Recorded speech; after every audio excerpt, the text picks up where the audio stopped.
Olá, seja bem-vindo, meu amado irmão, muito bem-vinda, minha amada irmã.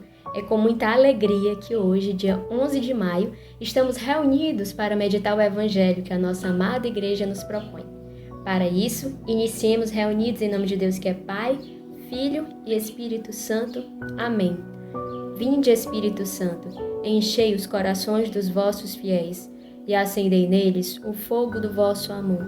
Enviai, Senhor, o vosso Espírito, e tudo será criado, e renovareis a face da terra.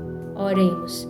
Ó Deus, que instruíste os corações dos vossos fiéis com a luz do Espírito Santo, fazei que apreciemos retamente todas as coisas, segundo o mesmo Espírito, e gozemos sempre de sua consolação. Por Cristo, Senhor nosso. Amém. O Evangelho de hoje está em São João, capítulo 16, versículos do 5º ao 11. Então pegue a sua Bíblia e venha comigo. Naquele tempo disse Jesus: Agora vou para aquele que me enviou. E ninguém de vós me pergunta: Para onde vais? Mas, porque vos falei assim, a tristeza encheu o vosso coração. Entretanto, digo-vos a verdade: convém a vós que eu vá, porque se eu não for, o Paráclito não virá a vós, mas se eu for, vo-lo enviarei. E quando ele vier, convencerá o mundo a respeito do pecado, da justiça e do juízo. Convencerá o mundo a respeito do pecado, que consiste em não crer em mim. Ele o convencerá a respeito da justiça, porque eu me vou para junto de meu Pai, e vós já não me vereis. Ele o convencerá a respeito do juízo, que consiste em que o príncipe deste mundo já está julgado e condenado. Estas são para nós palavra de salvação. Muito bem, no discurso de Jesus hoje, nós temos uma despedida dele. Ele está se despedindo dos seus apóstolos. E veja só o que ele fala para os apóstolos. Ele diz: convém a vós que eu vá. Parece uma despedida muito interessante, não é mesmo? É claro que ele não queria deixar os apóstolos tristes e talvez num momento a gente pudesse pensar que ele estava dizendo isso apenas para acalmar os corações aflitos dos apóstolos, dizendo: olha, convém que eu vá, é melhor para vocês que eu vá. No entanto, não se trata apenas disso, não se trata apenas de uma frase de efeito que Jesus estava utilizando para convencer. E eu explico. Vou primeiro fazer uma pequena comparação, certo? Eu vou contar um segredo para vocês. A minha mãe é uma excelente cozinheira. E quando ela está na cozinha, eu não passo nem na porta, que é para ela não cometer a tolice de me chamar e me pedir ajuda. No entanto, quando ela não está em casa, então, por necessidade, para que eu possa me alimentar, eu preciso ir e preparar a comida, certo? Mas o que isso tem a ver com o nosso evangelho de hoje? Então, enquanto Jesus estivesse neste mundo, da forma como ele se encarnou há 2000 e tantos anos atrás, ali junto aos apóstolos, o que vocês acham? Vocês acham que os apóstolos iriam dar o máximo de si, o tudo de si na evangelização, no anúncio do evangelho, sabendo que Jesus estaria ali para socorrê-los a qualquer momento? Sinceramente, o que vocês acham? Como vocês agiriam? Eu penso que não. Eu penso que os apóstolos eles iriam sempre correr para Jesus. E correr num bom sentido, claro. Quem é que quando está diante de um desafio, quem é que quando está sentindo medo, não recorre, não se socorre de alguém que é consolo, de alguém que é colo, de alguém que é amor? Claro que todos nós faríamos isso. Então era necessário sim que Jesus fosse para junto do Pai, para que os apóstolos continuassem e assim a igreja nascesse, certo? Hoje, essa igreja somos eu e você. Hoje, essa continuação dos apóstolos somos eu e você. Como nós lemos na carta aos Efésios, no capítulo 2, versículos 19 ao 22. Consequentemente, já não sois hóspedes nem peregrinos, mas sois concidadãos dos santos e membros da família de Deus, edificados sobre o fundamento dos apóstolos e profetas, tendo por pedra angular o próprio Cristo Jesus.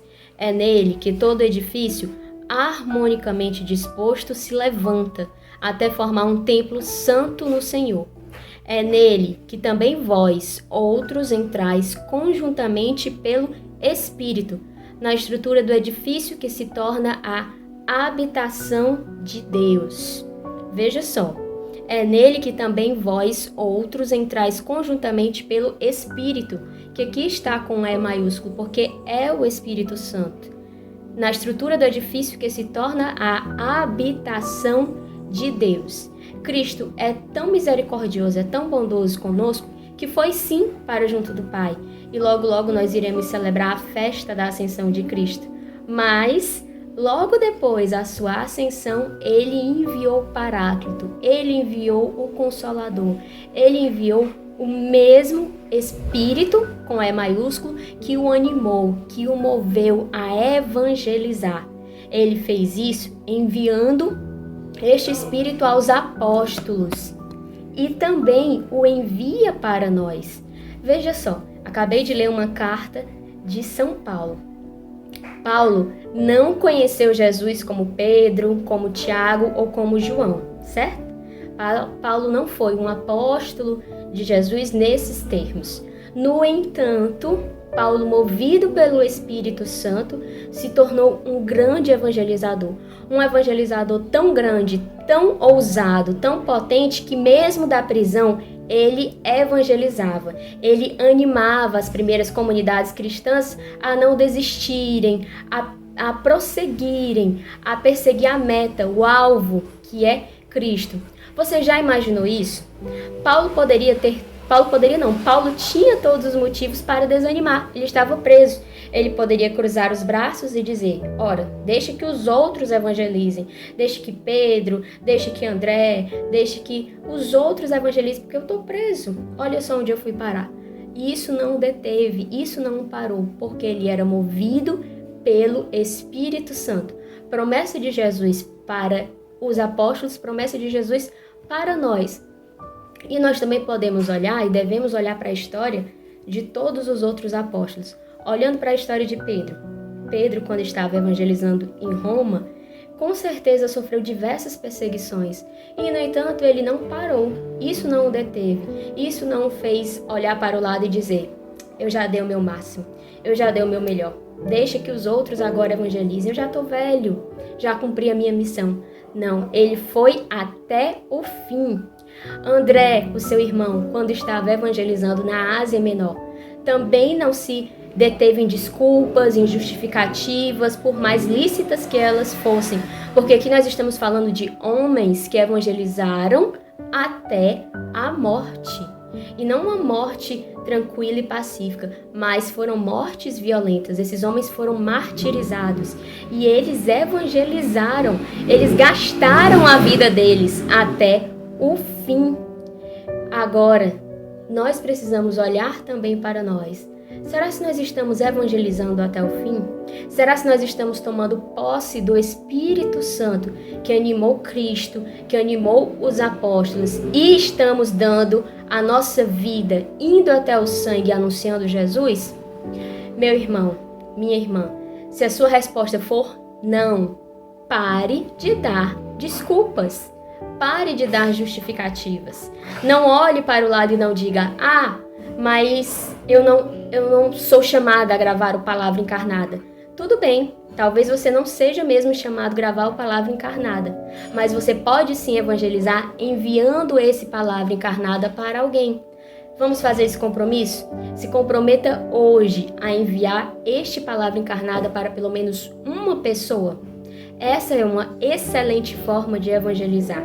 Onde tantos estão compartilhando notícias ruins, notícias desencorajadoras, notícias desanimadoras, seja você a diferença nesse mundo. Seja você o sinal de esperança. Seja você o sinal de luz a iluminar as trevas que muitas vezes nós e a sociedade se encontram envolvidos. Além de evangelizar, enviando um material do Palavra Encarnada, você também pode e deve evangelizar com a sua vida, se gastando até o fim, onde você está hoje. Se você é filho, se você é esposo, se você é pai, se gaste nessa missão. Se você é missionário, se gaste nessa missão. Se você trabalha, se gaste nessa missão, sempre colocando Cristo no centro. Novamente, na carta aos Efésios, aqui nós temos: edificados sobre o fundamento dos apóstolos e profetas, tendo por pedra angular o próprio Cristo. A nossa evangelização nunca terá por pedra angular, a nossa vida nunca terá por pedra angular a nós mesmos, as nossas capacidades, mas o próprio Cristo. É nele que todo edifício, harmonicamente disposto, se levanta até formar um templo santo no Senhor. Nele nós somos um templo, nele nós somos um corpo, e é justo que o mesmo Espírito que animou a cabeça deste corpo anime também a nós que somos os membros. Talvez você olhe para si e se veja muito pequeno, se veja, me perdoe a palavra, muito inútil. Na verdade, nenhum de nós somos inúteis para Deus. Mas talvez você olhe para si e se considere da utilidade do dedo midinho do pé esquerdo. E se você se vê assim, não tem problema. Até mesmo o dedo mindinho do pé esquerdo, ele é único, insubstituível. Se você perder o seu dedo mindinho do pé esquerdo, o dedo mindinho do pé direito não vai poder suprir, não vai poder ocupar o seu lugar. Então, se você é omisso, se você se cala, se você não evangeliza, se você não é testemunho, ninguém irá suprir o seu lugar. Ninguém pode assumir o seu local, a sua missão de pai, de filho, de irmão, de profissional, de missionário. Essa missão, ela só cabe e ela só compete a você. Então não é mais tempo, não é mais momento de nós darmos justificativas do porquê não evangelizamos, do porquê não saímos de nós. Nós precisamos tomar posse desse Espírito Santo que o Senhor já enviou e assim realizar obras maiores, como ele mesmo falou aqui um pouco antes no Evangelho de São João, no capítulo 14, versículo 12, ele falou que iria para junto do Pai e que nós que ficamos aqui poderíamos realizar obras ainda maiores. E meu irmão, o que é olhar para a igreja se não é ver, perceber essa obra ainda maior? Porque, olha só, olhe para Paulo, um homem que antes perseguia os cristãos, se tornou um grande apóstolo.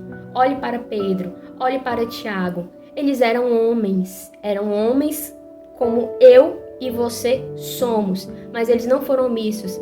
Nós podemos talvez olhar para Jesus e dizer, para ele era fácil, ele era o próprio Deus, mas como olhar para Paulo e não dizer, foi o Espírito Santo nele, o mesmo Espírito que deseja agir em mim e em você. Então, pare de se justificar e tome posse do Espírito Santo neste dia.